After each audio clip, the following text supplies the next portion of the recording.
Dave from Crafting UK, and behind me playing nicely is of course the wonderful Pickle. Of course she chooses to play with the noisy toy when I decide to film. So, this is going to be a tips and tricks video, a new one for this year. And what I'm going to do is, because I'm going to cover a lot of things, I'm going to put timestamps at the very start of this with my introduction. I'm also going to put timestamps in the description bar below. So if there's a specific thing you want to look at instead of the whole thing, feel free to just skip ahead to what you want. So, to begin with, obviously you need a kit. So this is just a round kit, and yeah, I'm going to use this for demonstration purposes.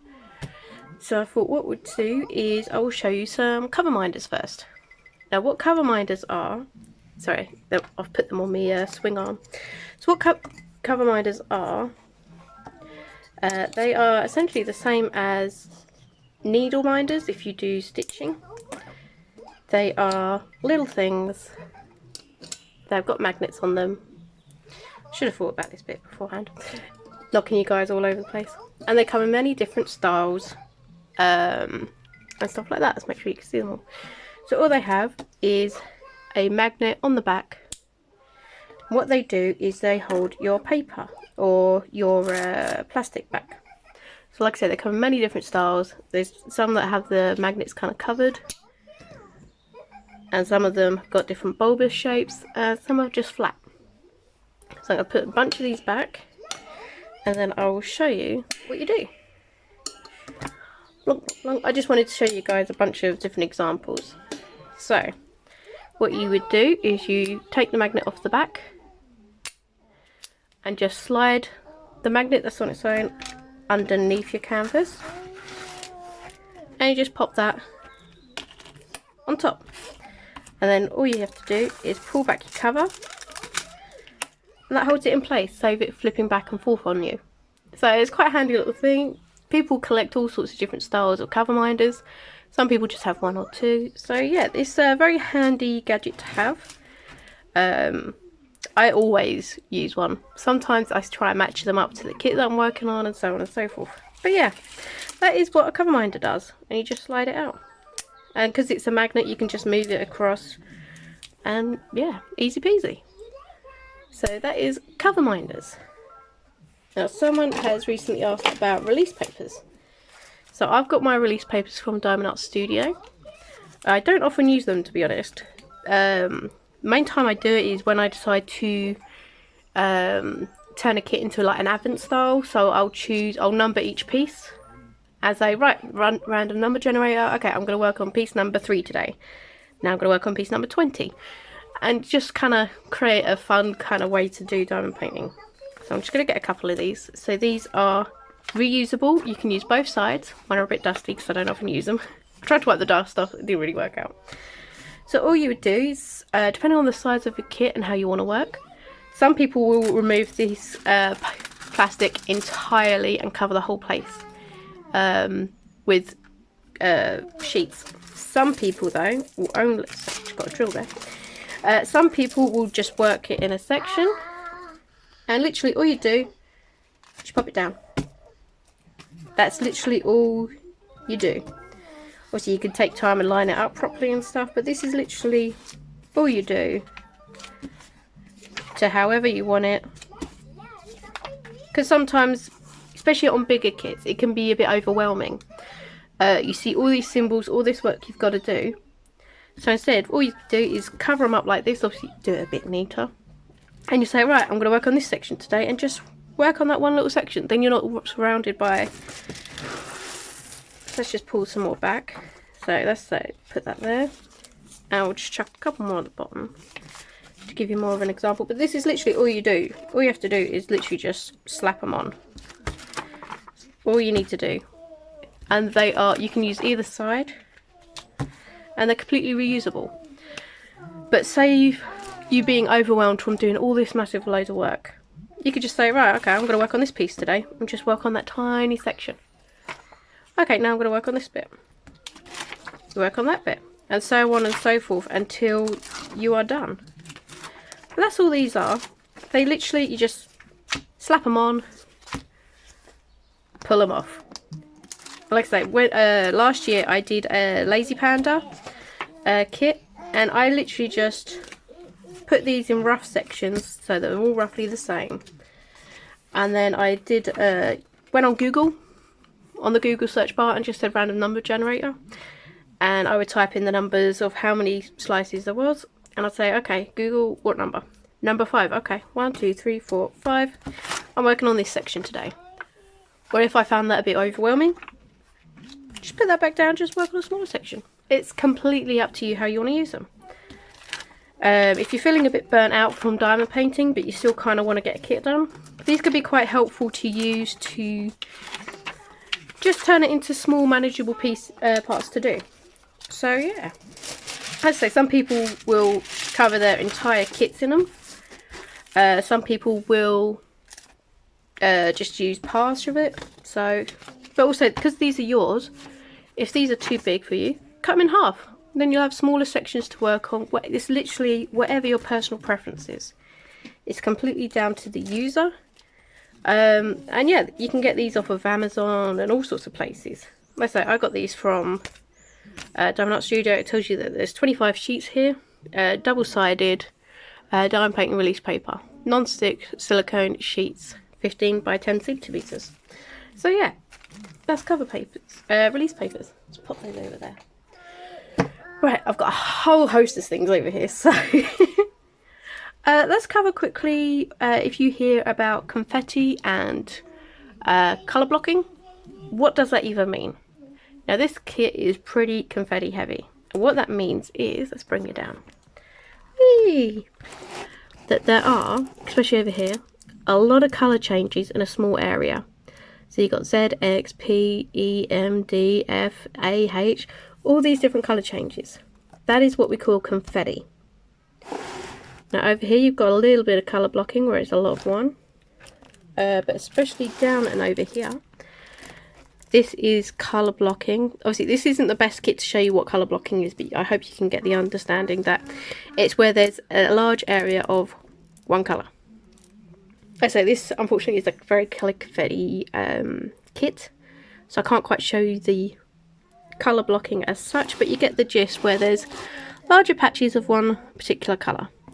Confetti is when there's a whole host, or sometimes you can get what's called colour blocking confetti, where there's quite a large area of a couple of symbols. So that's all that is. Let me bring you back up. Oop. I can't get it to work now. How did I have it before? Here we go. Hey sweetie, you alright? Okay, so that's colour blocking and confetti. Let's go with what you would typically get in a toolkit. So this video is obviously aimed more for beginners, but obviously if you've been diamond painting for a while and you still want to pick up tricks and stuff, go for it. So a typical diamond painting kit comes with one pen, one piece of wax, and a green tray. These are like the smallest trays you kind of get. Hello sweetie. And a pen. Sometimes the pens will come with a squidgy, and these are great. They make it a bit thicker and easier to hold your pen. She says, trying to get the thing on. Oh no! Sometimes you have to twizzle all the squeaks, but this will make it easier for you to hold on to. Now I personally have not used these in a very long time because I'm used to a thicker pen, but this is what you need to get started. Now a trick with the pink wax. Pink wax is very, very common, but you see how you can see if I can focus in. Let's turn my light on the side here. Whoop. Right, this is pretty see-through wax. You can kind of see my fingers move underneath it. This is the least good wax there is. The more see-through it is, the worse it is. So you can see my fingers going through it and stuff like that. Now this wax, it's pink wax as well, but it's thicker. It's more opaque. You can't see my finger lines or anything like that under through it. Put them side by side. And yeah. Again, it's hard to show this properly in camera, but the more see-through it is, the less effective it is. This wax will keep you going for a while. And what I mean by that is the amount of times you have to refill your pen. Every now and again, you've got to refill your pen. The thicker the wax, the more opaque it is, the less you have to do that. Speaking of clearing out your wax, all I use is I have a needle. I have a sewing needle or a pin, and I will literally just go around, scoop it out. Same with if there's a multiplacer on the end. I just literally use this. This stays on a magnet on my swing arm, so it's easy to get to. But yeah, speaking of pens, this is my favourite pen at the moment. And these are what we call multiplacers. So you've got your single placer on an end and a multiplacer on the outer end. This is a 7 placer, but there's other places as well, from 4 places to 10 places to 2 places, all number of things. And all that means is that's the max amount of drills you can pick up at one time. Now, just because this is a 7 placer, doesn't mean I pick up 7 pieces, 7 drills at a time. No. Sometimes I just pick up 1. Or if there's a lot of area, I'll put 1 on either end so I can pop them down. There's all sorts of ways to use it. I do have a multiplacing video. I will probably update that as well. So if you have any questions, feel free to ask. But to go back to pens for now, I also have this one. This is called a wax tip pen. This is great for picking up AB drills, crystals, special shape drills, stuff like that. Because a lot of the time, unless your wax is dirty, as in you've used it a lot in your pen, if you use clean fresh wax on ABs or crystals, it will often pull the wax out of the pen, and that can get frustrating. So that's why something like this is very, very helpful. I'm going to do my best to remember to link everything in the in the description bar below. But yeah, so pens come in all sorts of shapes. These are resin, you can get clay, you can get wood, there's all sorts of different types of pens. Back to the multiplacers, I just wanted to share a trick, or something I've noticed anyway. You can get straightener tools as well, which you can use to straighten and line up your drills. I don't often use this, to be honest. Some people swear by them, but I don't tend to use them very much, but they can be handy. You can also get metal placers. I've got a couple metal tip pens. I don't know how I'm getting on with them, to be honest. I've kind of gone back to plastic for now. But some people really, really enjoy them. Sometimes you can get a single bent. I think they call them an elbow bend or something. So where you have a typically straight pen, straight single placer, this one's bent so that you're, instead of diamond painting like straight down, you can be more relaxed, so be at an angle. So more like just a little bit more relaxed on your wrist. I do use these from time to time. It just depends if I have it preloaded in a pen or not. It's laziness on my part, to be honest. And then I wanted to show you a couple of different multiplacers you get. Now personally, I swear by these white placers because they are very thin and narrow, and I find that they pick up drills really nice and easy. What I mean by that is by this clear one and this kind of see-through-y but not quite see-through-y one.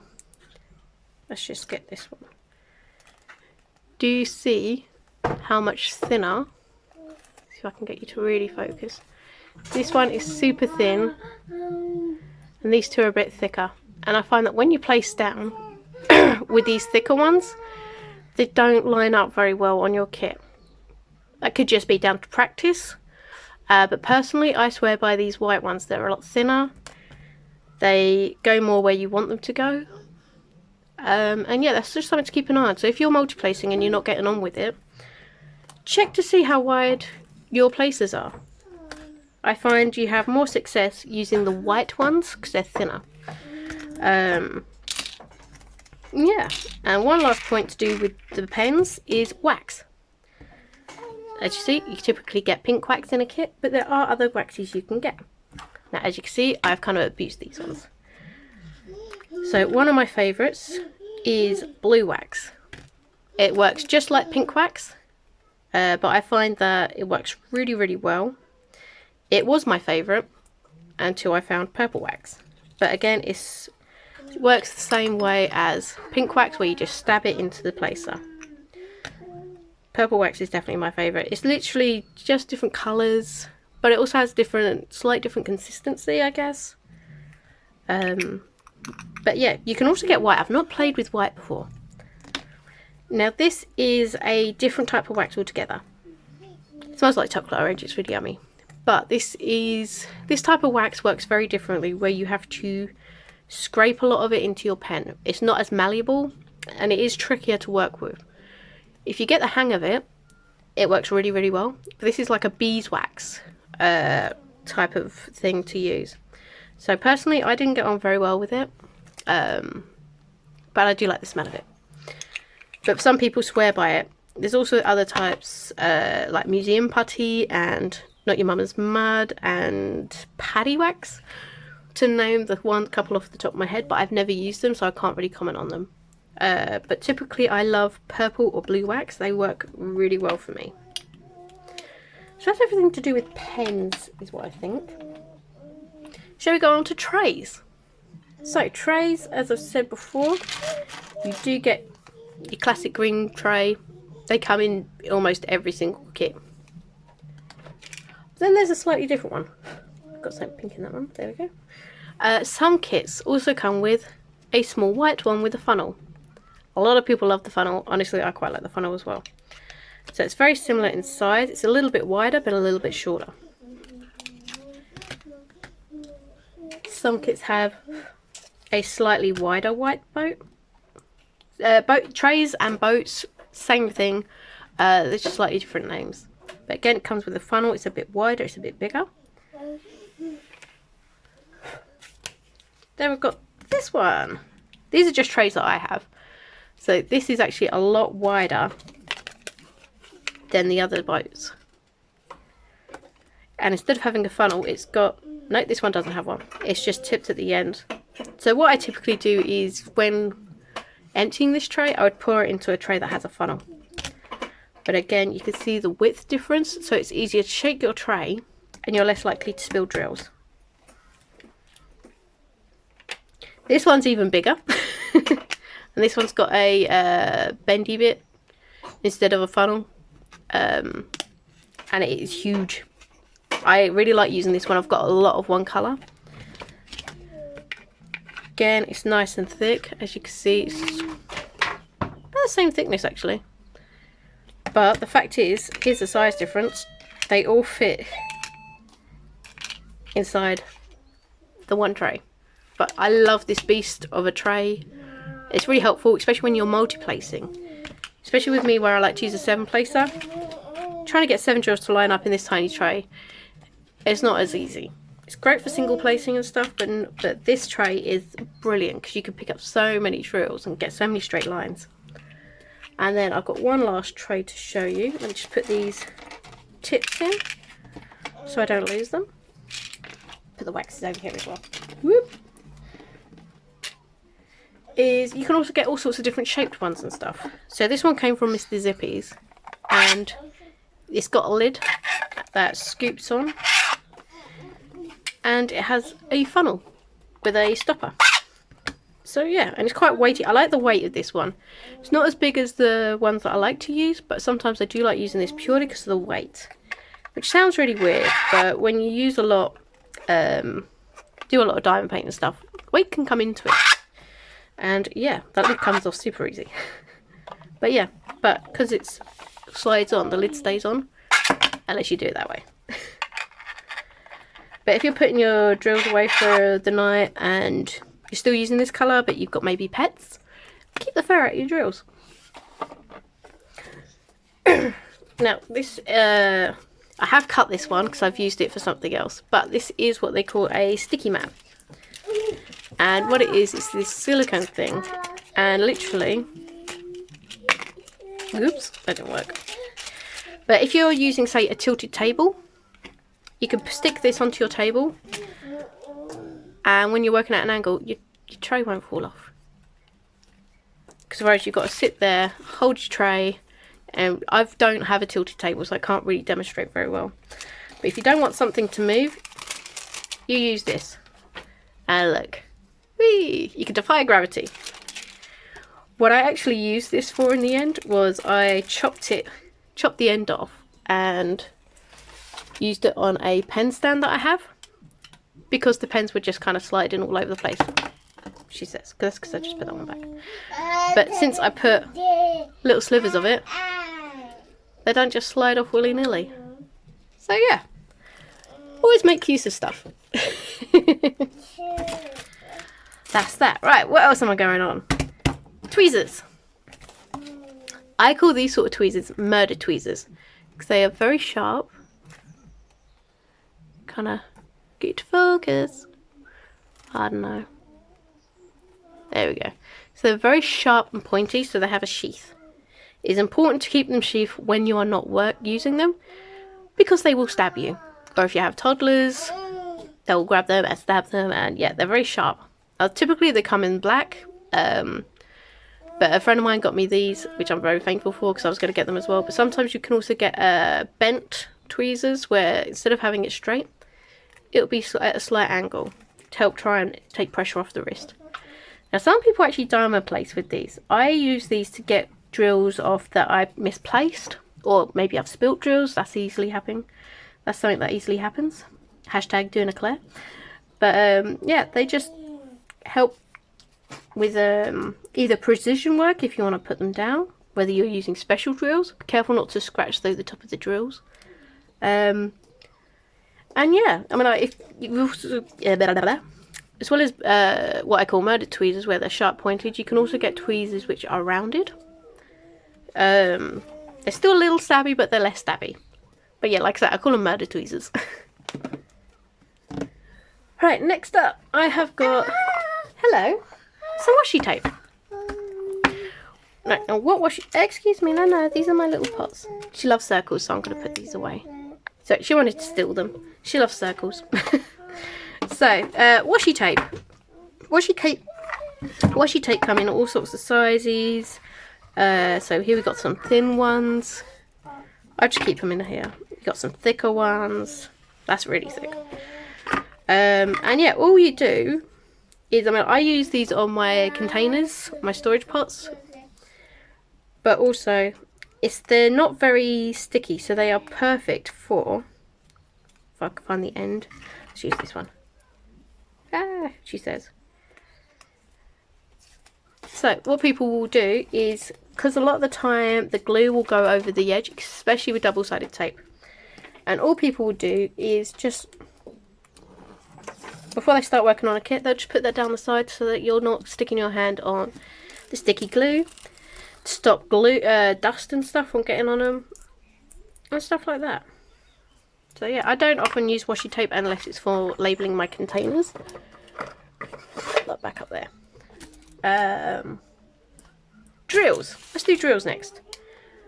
So let's get these two trays, because why not?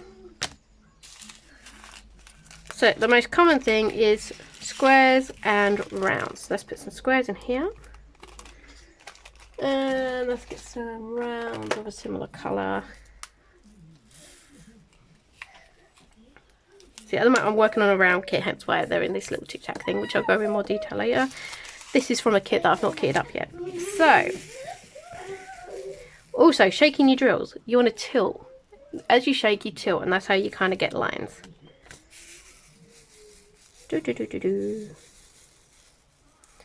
These ones don't want to line up as much, but you know, that's okay. We'll work with what we've got.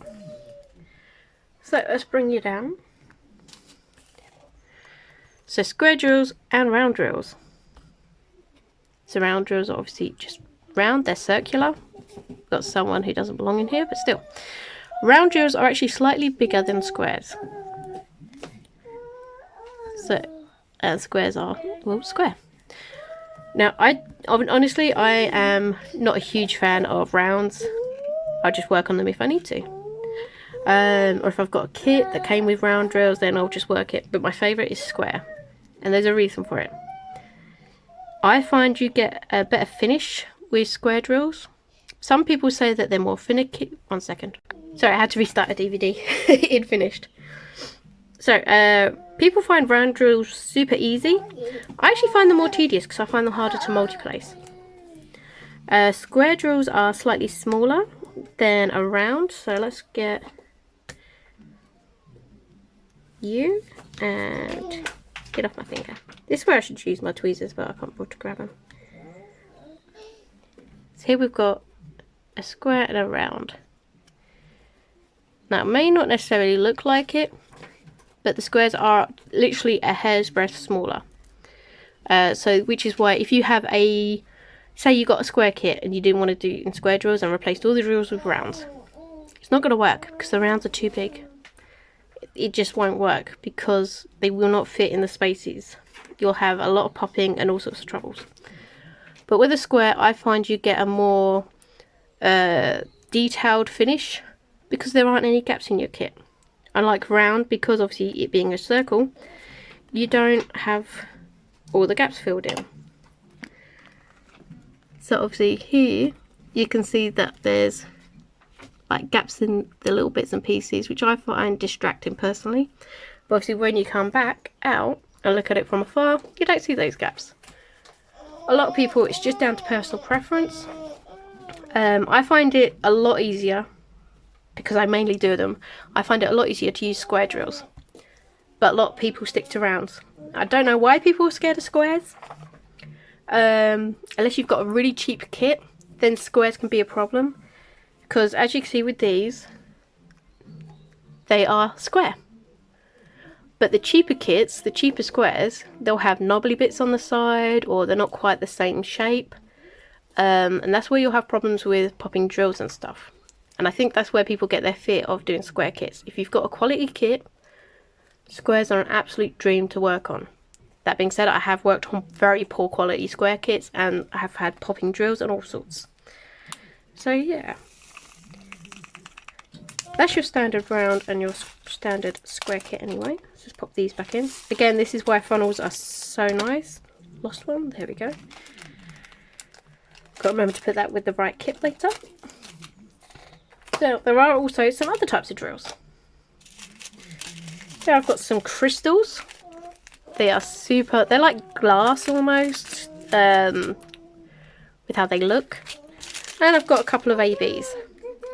As you can see, I got a load of them from Diamond Art Studio. Not a sponsor. Just putting that out there, I just really like their stuff. So with ABs, they have a coating. So where, say these, yeah, they're shiny and everything when the light hits them, but they're not as shiny as these. ABs have got a special coating on them, which is why they're called ABs. It's short for Aurora Borealis, like the Northern Lights. And when the light hits them, it shines the light off of them and the nearby drills. And it just makes a really nice effect. And it can help highlight a particular aspect of a kit. Crystals, personally, I've been putting these in like the eyes of stuff that I've been doing. Because I just like the effect it gives. Some kits will come with ABs in them. This kit didn't because it's just from a random place. But a lot of kits from quality companies, they'll have ABs already in the kit. Rarely, but it does happen, you will also get crystals in the kit. But a lot of people get these separately and help enhance their own kits. And you decide where you want to put them. So yeah, that's some other drills. Let's think about it. Lighting. Now, a lot of people use what they call a light pad. Just looks like this. This is just the standard light pad. And what you do, let me turn my overhead light off a minute, is just plug it in. So it usually just plugs in with a standard USB. Put it underneath the kit and tap it on. And see how it makes, there's a couple of settings so you can have it as bright as you want. And it will help you see the symbols. Sometimes symbols can be hard to read depending on the kit. I can't personally use a light pad for very long, so I don't often use them. I use my overhead light, which I'll turn back on again, which is just a clip-on desk light where I can have it overhead, change the colour and stuff, and it literally just clips on. And it's powered again by a USB, but I can change the with this light pad I can only change the brightness, I can't change the colour. With the ring I can change, I have 3 different light settings, like the colours, and I have a whole bunch of brightness and dimness. This only has 3 settings, but because the light is in my face, I find it gives me a headache. So that's why I personally can't use them. A trick as well, just to bear in mind, when you use a Lightpad, you will see all flaws that you do with a kit. So you might notice some gapping over here or something over there. Thing you've got to remember is you are working on a kit close up. You are not far away from the kit when you're working on it.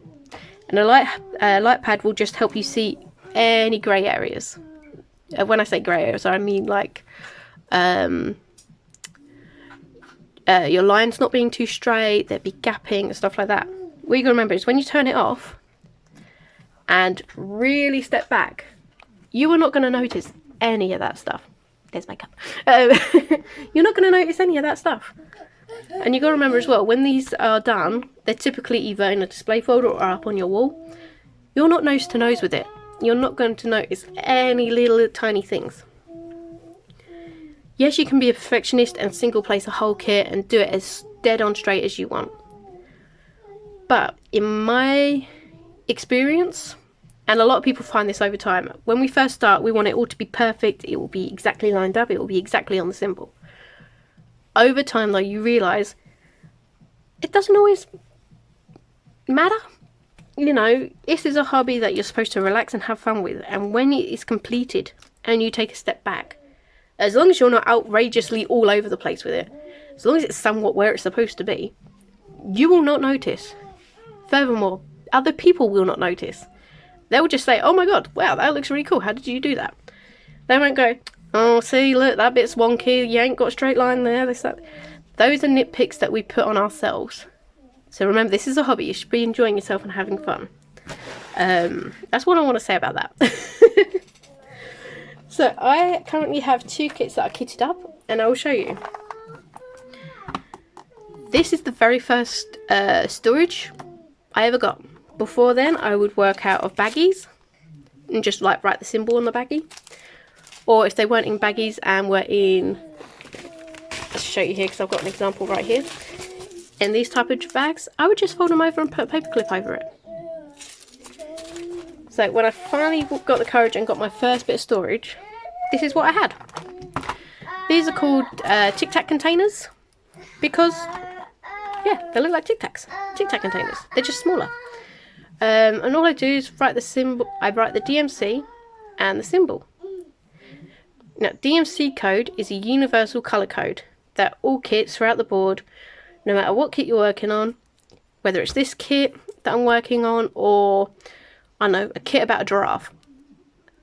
898 is always going to be this chocolatey brown colour. So whenever anyone says, oh, what, you know, if you're missing a colour drill and you want to ask people if they've got any spares, go for the DMC colour, because whether you're asking for them or going on a website to buy, the DMC is the little number. It's typically 3 digits to 4 digits long. The symbols will always be different on any kit, but the DMC code will always be the same. So I draw my symbols and DMC colours on it because I want to put, if I'm keeping these drills afterwards, I store them away and I store them by DMC number. But yeah, so to fill these up, I find it easiest to lift up the top and pull the top off and just put them straight in. But like I say, this was my very first storage I ever got. But honestly, I swear by a completely different set. I'm only using this because for once I'm working on 2 kits at once. I typically only do 1 kit at a time, which is called a whip, by the way, work in progress. So I typically have 1 whip at a time, but for once I've actually got 2. And my second kit is kitted up using my favourite storage system. This is a type of Elizabeth Ward storage. I got the cheaper one off of AliExpress several years ago, because the official Elizabeth Ward one, honestly, it costs an arm and a leg. This works pretty well. And you've got 4 different sizes. You've got your teeny tiny, your mid-size, medium and extra large. And yeah, as you can see, this is what I use the washi tape for.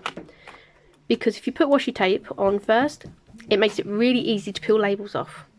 Swear by that fact. Hence why these ones, yeah, they don't have anything in them, but they've still pre-epped with washi tape. And honestly, the way I work is I do numbers, alphabet, symbols. It makes it really easy for me to work on a kit because I'm just looking for, say I'm looking for symbol K. So I just go alpha and K. Say I'm looking for number 1. I know that number 1's up here. I know all my numbers are over there, all my alphabets are here, and all my symbols. If I've got similar symbols, I'll group those together so it's easy again for me to find. So I know, oh, I've got a triangular shape. I know it's going to be over here. That's just how I work. Some people just number all their containers 1 to however many, and then work that way. Personally, I've never understood that way, but that's either way. Some people put them in colour order. Some people put them in DMC order. It's really down to what you find easiest to do. It's what you want to work. At the end of the day, there is no right and wrong way of doing anything in this craft. Absolutely no wrong way to do it. It's whatever works for you. So this works best for me. This is what I enjoy doing. It's less stressful for me. It's about, you know, it's hobby at the end of the day. It's supposed to be enjoyable. So it's literally whatever comes down to what makes life easiest for you. I think I've covered all the points. Storage, wax pens, tray. I made a little list. So I think I've covered all the points. Now, if there's anything I've missed and you would like me to go over in another video, or maybe I've covered it in another video and I can direct you there, please put it in the comments. I welcome questions. Like I say, this video started... Excuse you, little one. Little one's got constipation, bless her. The main reason I made this video was because someone in a group I'm in asked about release papers. That's it. And then that put me in a whole spiral of, oh, hang on a minute, what else do people want to know about? So I welcome questions. We was all new once. I've been doing this for a little over 2 years now. So, you know, we all start from somewhere. I'm still learning new things all the time. I follow Diamond Art Studio on their TikTok, and I saw a helpful trick actually. Which is, if you do not have a tray stopper, which is something like this, and you just, might help if I use the right tray for that. So sometimes you get a tray with a stopper. You can just literally pop that in there, and then when you're shaking your drills, they don't go anywhere. Before that, what I would sometimes use is a, where are they? What are they called? Earplug? I've got a whole bunch of these earplugs, and literally they're a bit dusty because I've not used them in a while. But yeah, I would just do that.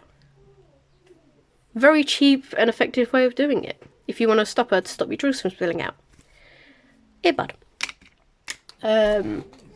Or another way, which I've just learnt about, and I'm going to show you guys as well. Get a pair of scissors, one of your squidgies, just snip and end off. You can still use that, there's still plenty of grip on your pen, and then you've got this little ring bit. And then all you do is put it in there. And you can shake and not worry about your drills coming out. Now if you didn't have a squidgy or anything like that, you can just like put your finger on the end or whatever, but literally, helpful tip is literally just shake it on at an angle, and yeah, they'll line up. So that's all I can think of for today. I hope this has been helpful. As I said, if you've got ways, please let me know as well how you use different items, accessories, what you swear by, what you've heard about and don't quite understand the craze, and or anything at all. Feel free to put in the comments down below. I hope you have a lovely, lovely day, and I'll see you in the next video.